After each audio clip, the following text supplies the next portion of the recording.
when you are different, when you are othered in any way, and you are given a platform on a national television show, it's a free for all, And back then, Anna, we didn't have social media. If you wanted to hate me, you had to find me.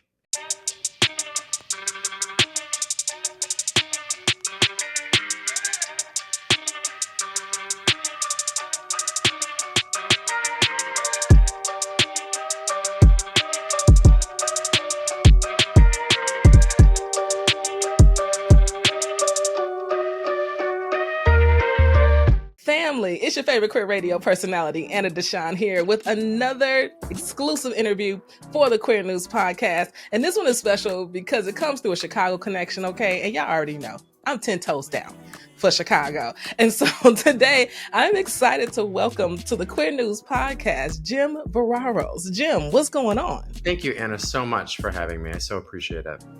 I'm so glad you're here. Our mutual, okay, is Nico Lang and family. You already know Nico has been on the show. We've been talking about their book for a long time, and they are still on tour, okay? They go, I think it's in all 50 states, and I think Nico is really, really close.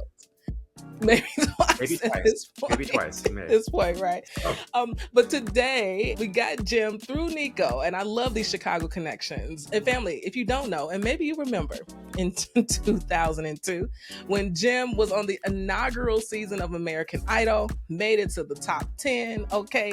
Decided to come out and say I'm gay in 2002. Chile. Jim, you did all of that. Yeah. In a time when we really didn't have a lot. It was Katie Lang and Rufus Wainwright, and Rosie O'Donnell had just come out right around the same time I did. Ellen DeGeneres just a few years before I did, and really we just kind of had Will and Grace as representation for the community. So it was a very different landscape, a very different time. A very, very different time, and you had to figure all of that out. Now, I'm sure you were also very tired of talking about American Idol as a part of the journey, but I guess it is the beginning. And it's a big part of it. So many things came from the exposure of being on Idol that I'm very grateful for. So I want to make sure that that's said. But Nico and I first met because I had actually reached out to Nico and I said, hey, I've got this single coming out. I know you're more on the political side on your Instagram, but would you mind posting something? And they said, Jim, that's not really my thing, but maybe something in the future, right? So they hang up the phone, and then they start getting very sort of intrigued by my Wikipedia page, which is dangerous because anybody can edit that. So be careful. They started kind of digging, and then sort of got interested in my life and my story. And we ended up getting on another call for 2 hours, and I just sort of word vomited my entire life. And then it sort of piqued their interest. And I think Nico thought that there was something bigger there. And so we sort of set on this year-long journey to talk to probably 25 or 30 different queer contestants from over many, many years and many seasons. And what Nico ended up finding out was some things that were incredibly harmful and things that caused a lot of trauma with contestants, people that were in the middle of transitioning, detransitioned because of some of the things that they felt. When you are different, when you are othered in any way, and you are given a platform on a national television show, it's a free for all, And back then, Anna, we didn't have social media. If you wanted to hate me, you had to find me, and you had to get to the message boards, and you had to click on Idol, and then you had to find my name and which season, and it's like you had to really want to hate me, Yeah. And so I'm so grateful that we did not have social media, because I probably would have not survived. That's real. And I think it's so hard for us to wrap our heads around what life was like literally just 20 years ago, and how much it has changed. And that public access to people who have chosen to live a public life is really scary these days. So I hear you on that. And now, is this piece that you and Nico worked on, I'm sure it's published somewhere? Yeah, it's for Rolling Stone. So kind of was this bombshell piece that came out last year. So Nico did an incredible, amazing job and dedicated a year of their life to this story. And I was just so thrilled to just be a part of it and really help to bring closure, I think, to a lot of contestants that maybe felt sort of uneasy about the situation. And, we're in a different time, obviously, in a lot of different ways. I mean, this administration is taking us back, obviously, but I think that the representation and the visibility, right, in media, television, music, film, that's what inspired me to come back after 14 years because of Chapel Roan and Sam Smith and, Vincent. And, there's just Mhm. so many queer, successful mainstream music artists. And I just thought, well, maybe I'm not done yet. Maybe I've still got some left in me. And that was really my inspiration. It was the queer joy and the queer representation that we're seeing now that really gave me the confidence to maybe push that door open a little further. I'm glad it did. Family, if you listen to this, don't worry. A link to that Rolling Stone article will be in the show notes, okay? So you can dig in if you haven't read it. And I'm so glad that their representation was able to inspire you to come back, because this album that we're going to talk about during this Mhm. interview is your first major release in 15 years. Yeah, yeah. How is it all feeling in this moment? It's a homecoming in a lot of ways. My first album that I put out this year was the 20th anniversary, and every time I come to it, I'll share it on my Instagram, and so many people that have Mhm. followed me tell me about how it affected them. And the album came out in 2005. So, I was openly gay. I was the first openly gay idol to put out an album. I was the first openly gay idol to chart on the Billboard charts. I had a top 20 Billboard dance song, and you know, there wasn't a lot of queer male pop representation. And so I really felt that a lot of people took me with them in a lot of ways, and held me, close to them. And I was so happy to be a part of their journey. Mhm. Especially, again, openly gay American pop singers, just we didn't have any. So I don't think I truly understood the gravity of what I was doing, but I knew that I was embarking upon something really special and being welcomed by our community, Mhm. going to pride events, meeting and hugging and loving, people, members of our community, just saying thank you. And then also eating out, which is one of the first movies that I also did, also kind of came into conjunction with the record. So I had this record, I had this film, and it did very well at the film festivals, and it got us the cover of The Advocate. Me and my two co-stars, and then Eating Out 2 happened, and then another gay sequel with RuPaul and Willem happened, and so these small little moments of queer cinema kind of really started to grow in the early 2000s, and I was so thrilled to be a part of them because we see so many times the trauma, right, in film that portrays our lives, right? There's enough of that there.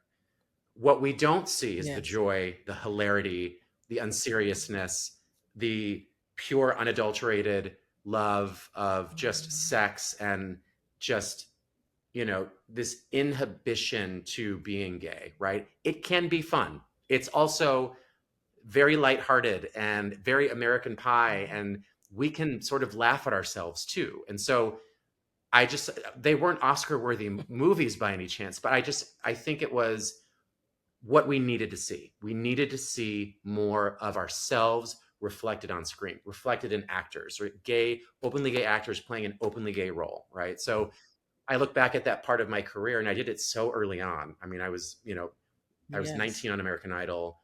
I was 22 when my album came out. And looking back, I really kind of want to tap myself on the shoulder and say, that wasn't nothing. And I hope that this new generation, who has been so blessed and so lucky Mhm. to live in this time where you don't think twice about holding your partner's hand as you walk down the street. It was so different for me. It was so different for, I think, a lot of us back then. But I love that they are feeling free Mhm. to express themselves in a way that I don't think I did back then. Mhm. So, Well, there was no permission given. no. It was a bold statement to say that I am out and I am queer or Yeah. gay or lesbian or trans, bi, however you identify at that time. It was, you were making a statement. Yeah. You were coming out and saying, I'm willing to be vulnerable. As I think also when we talk about representation, we don't talk about the vulnerability that comes along with it. Mm, Because to your point, before social media, there was a little bit of protection. Today, there isn't. no. There really isn't. And so even though people may feel more bold, they also are way more vulnerable today as well, um, living in your truth. And I must say, Jim, this album, honey, Yeah. I went to the website, babe, you look sexy as hell. Now I know the the title is explicit. So what's going on? Are we being are we being explicit through this whole thing? I said, you better work that all black. Okay. I don't know how. You posed, you did a thing. Mm, You look good, honey. thank you. You know, it's a beautiful thing, Anna, is at 42, it just feels so good to kind of be in this place in my life, Mm, learn what I've learned, experience what I've experienced. It just feels right. It feels just, mm, and that's really kind of how I came up with the title. You know, explicit isn't necessarily about the content per se. It's about being uninhibited, uncensored. It's about yes. experiencing enough in your life to not be afraid to talk about it, afraid to sing about it, afraid to address it. You know, I'm a grown ass man Come at on. 42 who's gone through two marriages. You know, I've got shit to say, you know, and I'm not going to hide behind this Disney kind of safe, you know, facade. It's just not who I am. So I would rather at this point in my life give you what I've got, and Mm. hopefully that's enough. You know, and if it's not, you know, then it's none of my business. You know what you think about, right? But it's just so refreshing to just create and whatever you do and whoever you are at whatever stage, you know, life you're at. As you get older, you get wiser, you get smarter, you get more comfortable, you get more confident, more Mhm. expressive. And so that's how Explicit was born. It's just that this is who I am now. It's kind of little J-Lo, this is me now, right? It's kind of like that. I love this for us. Yeah. Come on, 42. Okay, Yeah. come on. Let's Life go. has been lived. Yes. And I've got something to say about it. I think it's something really special when you can look back over your life. You can see where you've been and still be Mhm. present in today and know I still have more that I not only want to do, but I feel like I'm being called to do. You use words like aligned and it feels right. And those types of grounding words resonate with me so much because in this entertainment game, Yeah. it is hard. Mm. I find that oftentimes people don't associate artists like yourself and entertainment as entrepreneurs. Yeah. But please, family, no. Artists are, in fact, entrepreneurs, and they are out here truly taking big leaps of faith every time they drop an album, every time they decide to keep singing, every time they decide not to get a job, Yeah. right? And I think so many of us take it for granted that art just shows up in the world. And so for you to say at 42, child, I got more to say, Mm. I've got more to do. And come on, I'm also going to be out and I'm also going to be queer and I'm also going to talk about who I love unapologetically. It still today means so much to so many people. And so I'm excited that you have decided that now is the time Mm. in the midst of what we're living in right now that you have said, I could care less and I'm still going to do me. Well, I think it's now more than ever. I think every queer Mhm. person right now, if you have something to say, you know, if there's an art that you're passionate about, you know, LL Cool J, I know this is a random person to quote, but he said something a long time ago that really resonated with me, and that was dreams don't have deadlines. And Mm. that really stuck with me because I think now we're living in a time where we're seeing people succeed well into their 40s, 50s, and 60s. And I think that success doesn't have an expiration date. I think that everyone is just one project away from having it all. And Mhm. the the virality of how, you know, music or film or television can go, you know, that can really change someone's life. And so whatever it is that you love, you know, I think back to when we were kids, Anna, growing up, and we Yeah. were so unjaded, and we were Mm. so there was a just a playful, innocent, naive approach to life that we all have. And so certain things as we're kids, we get very drawn to, written very organically, right? Whether it's music, Mhm. whether it's playing an instrument, whether it's choir or band, or maybe it's, you know, debate team, or maybe it's culture or whatever it is, right? A sport. those things appeal to you for a reason, right? Mm-hmm. You're drawn to them for a reason when we're very young and we don't know any better, but there's a love there. Mm-hmm. And then life gets busy. We focus on getting an education, we focus on our significant other, we focus on our children, we focus on Yeah. our home, bills, a mortgage, and then we lose those joys that we once found so young. So in this administration, Mm-hmm. it is a non-negotiable that you find Mm-hmm. your joy. And so music for Absolutely. me has helped me also in this sort of shit show we're in.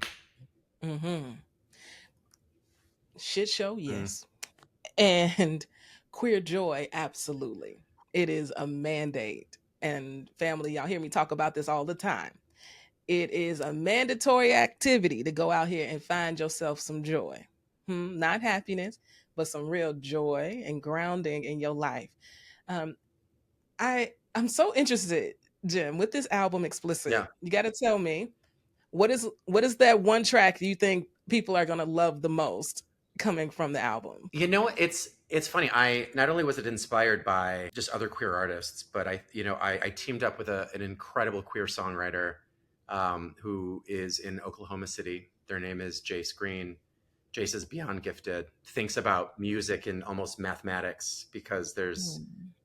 like fractions to it, and I think they get very technical with it, and it's just so brilliant. And Jace is also 23, so Mm. almost 20 years younger than me. So I was like, you school me, because I've been out of the game for a minute, but I was so open to their suggestions, ideas, thoughts, chord progressions, harmonies, and I was just like, I love it, keep it. Like I was just, I think it's really Mm. important for us to like remain open and to listen to younger generations, because we need to get some of that, into, we need to find ways to blend that into, what we love, right? And so Jace just taught me so much. And when we started Mhm. coming up with the idea for the record, it was sort of, we talked about my influences, growing up, I had deaf parents. So in many cases, kids hear music Right. playing in the house all day long, right? I didn't. It was a little different. My music came from television or the radio that Mhm.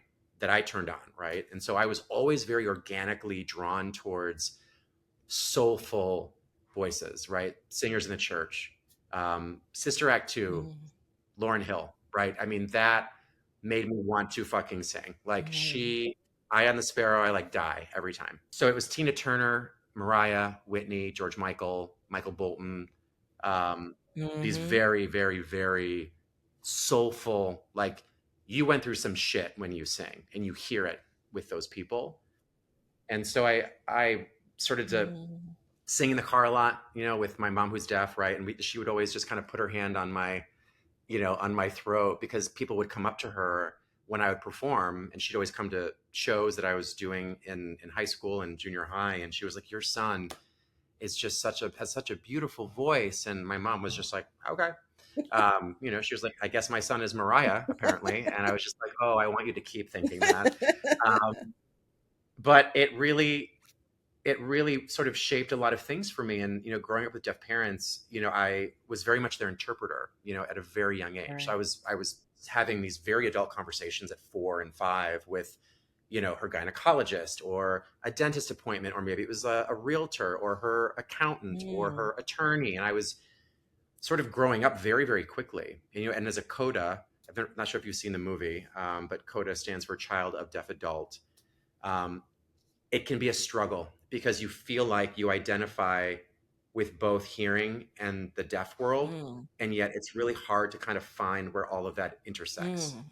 um, and when you tend to be the oldest child, I have a sister who's 2 years younger, you sort of are looked on as, you are the interpreter, like you are going to be the person that takes care of mom and dad. And Mm. so I played caretaker for the first 18 years of my life, Mm.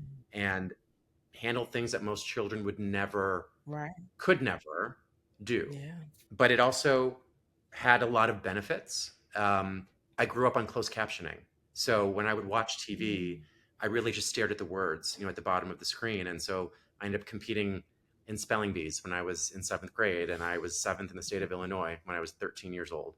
And so Wow. there were little gifts along the way of being a child of deaf parents. And that was actually, brought into play on my first audition of Idol. Paula Abdul said, "Hey Jim, we hear your parents are deaf. Tell us about that." And I was like, "Oh God, Mm. please, please, please don't make me sign my song. You're going to make me sign my song." Okay. Was not prepared. So it was very sloppy. And I was like, this is not America's Next Interpreter, right? Like, I was not like, I hadn't practiced. I was just trying to sing, Right. and, Right. but that sort of shaped the identity that I think they wanted to carve for me. I was a great story. I Sure. was a great sympathy story. And I didn't want that. And I didn't think of my life that way. It was just my Right. life. It was just, my parents are deaf. I know that's uncommon to you, but like I didn't want people to feel bad for me. Like, I didn't feel bad, but anyway, you can't control how a reality show will edit you. And that's really where the harm takes place. It's because you don't see the final edit. Most people don't understand reality TV is Yeah. about as real as that nonfiction book you picked up, okay? Uh, Mhm. and and you don't get to see the final edit, and you don't Yeah. get to see how Yeah. they're going to shape your story. And I can imagine that that is what Nico Mm. uncovered in that piece in Rolling Stone, and how that impacted all of the queer Yeah. folks who participated in Idol. And I'd imagine it's impacted even those who are not queer in different Yeah. ways, and anybody who's ever participated in a reality TV Right. situation. Sure. Um, I do think it's pretty. I think it's pretty dope that you grew up in a house with deaf parents, and that's how I know we're just given some things. Um, Sometimes we're just given gifts, and it truly is just a matter of what we do with them. So for you to Mm. not only fall in love with music, but to be really good at it, and now at 42, dropping your first major release in 15 years, Jim, you got to tell us what songs are covered up to be your favorites off of the album. Okay, so I like different things for different reasons, right? I think everybody Definitely has a mood, right? So I true. love Adele, but am I going to listen to her all day long every day? No, I would not be happy with that, right? So Right. there's something for everyone. I think there's a song on there that I really like. It's called "Move On," and when the song was sort of brought to me, it was definitely something that I've got to be able to relate to it, right? If I'm not writing it, I got to relate to it. Yeah. And it's basically about how someone is so bad for you, so toxic, Mm. but the sex is just so damn good that you just Mm. don't give a fuck. And I'm thinking, like, who could not relate to something like that? But I think it's just about anything in general you can pull from it. Like when something's bad, but you keep being so drawn to it. And it's sort of like feeding that sort of carnal desire for something that even we all know is bad, but Oh. it just makes you feel good. So how can something so bad be so good? Mm. So I really love that song. It also is the breath in the EP where it's like hard and fast, and it kind of has this breather moment, and then it Mm. goes back to being really sexy and edgy. So Mm. it creates a pause. It's like a breath, and so Mhm. I kind of love that it's like kind of right smack dab like in the middle of the EP. Did Jace work on the entire album? Yeah, so Jace wrote every song on my record. Wow. Yeah. And I'll tell you this because this is what makes Jace so special. Yeah. Our first writing session, we were just getting to know each other. And Jace and I were just talking. We were just having a conversation, and I talked about my life and what I wanted this EP to, or the song to sound like. And I kept using very specific phrases and words. And so little did I know, he's taking notes, and he's got two Mm. big pages of words that have come out of my mouth. And Mm. by the end of the conversation, he's like, "Here, you said this thing 15 times in this 45 minutes." Mm. And it was like they knew what to do. Sort of, it was like a therapy session meets writing session. And what Mm. ended up happening was "Take My Bow," my first kind of comeback single. And it was amazing. It was this perfect idea of not being ready for you then, but being ready for you now. Right. Come And that was on. really, it wasn't "Take My Bow" as like a final bow. It was more about, no, I'm ready to take my bow. Like I'm ready to like collect my flowers. Like that's really what the song was about. And we pushed it over to the UK, and it ended up making top 5 on their pop commercial chart. I was on a chart with Kylie Minogue and Calvin Harris and, you know, Crystal Waters, like these icons. And I was like, Yes. I was 5 on that list. And I was just like, okay, the UK I love. But also it gave me the confidence. It gave me I think the desire to not only, kind of like dip my foot in, but just dive right in. Jace, I owe the world to. I don't know that this project would have come to fruition without them. And just so special, like such a talent. And this is one thing I love about music too, is that, and I think people in the US don't always grasp this, is Yeah. that people are listening to you all's music around the world. Mm. So if it don't take off in the US, cool. Chile. We There's other okay. markets, baby. Other markets. There are other parts of the world. And so the fact that you took off in the UK, I think is so beautiful. And it sounds like it was the affirmation that you needed to say, I still got it. Yeah. I still got this. I can still do this. And we all need that in our life. Whatever you're doing, whatever journey you're on, you need that type of affirmation. But especially when you're being so public. Yeah. So vulnerable. I don't know about you, but every time I drop a new podcast series, I feel like I'm dropping a baby. Okay. Yes, of course. And I'm sensitive about my okay. Mhm. And so when you put it out, you don't know how people are going to receive it. No. You have no idea.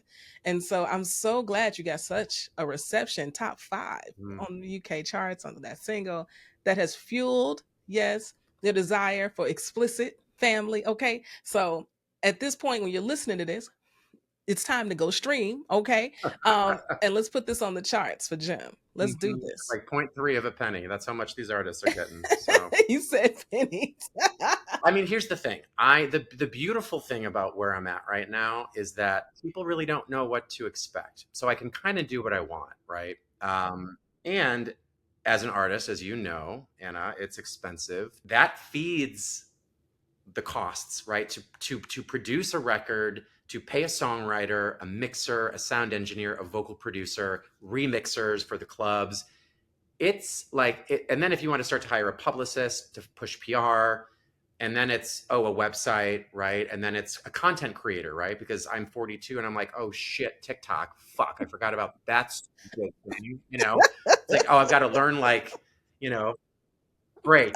Like what a fool I'm going to look like, on TikTok. I mean, I think so much of the strategy today in music is let's drop a TikTok sound and see how far it goes. Totally. Who's getting paid on a TikTok sound? Right. Right. You're depending on people to hear a sound and then go download it or stream it somewhere.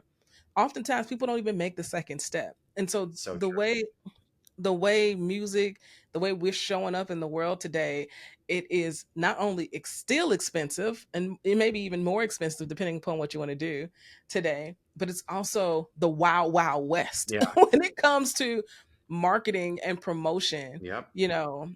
Because these big labels, they don't even know what to do. And so you might as well just be independent and figure it out for yourself. Right. Okay. And we're going to help support Jim. I'm so glad Nico made us the Chicago connection real so that you are on the show and we get to tell the Queer News fam all about it so that they can be part of the movement, okay, to make this album Explicit hit the charts, okay, so that you can go on tour. Okay. Yes. We need all the pennies to add up to a tour. Okay. Yes, and we need like a queer music tour. Okay. I think that would be incredible. So Jim, tell the good people how they can find you, follow you, all the things. Yeah, you can find me if you want to come say hi, follow me. I'm on Instagram at Jim Verraros. My website is jimverrarosmusic.com. A tour, maybe some pop-up dates soon to come, probably this fall. Music video to come. Lots of great things in the works. So stand by me, support queer artists, support queer music. And at the end of the day, Jim can sing. Okay, the music is good. So family, go follow Jim across social, tap into the website, support, okay? Because that's what we do here. We support our own. We all we got, okay? You already know. This is E3 Radio Queer News, done right.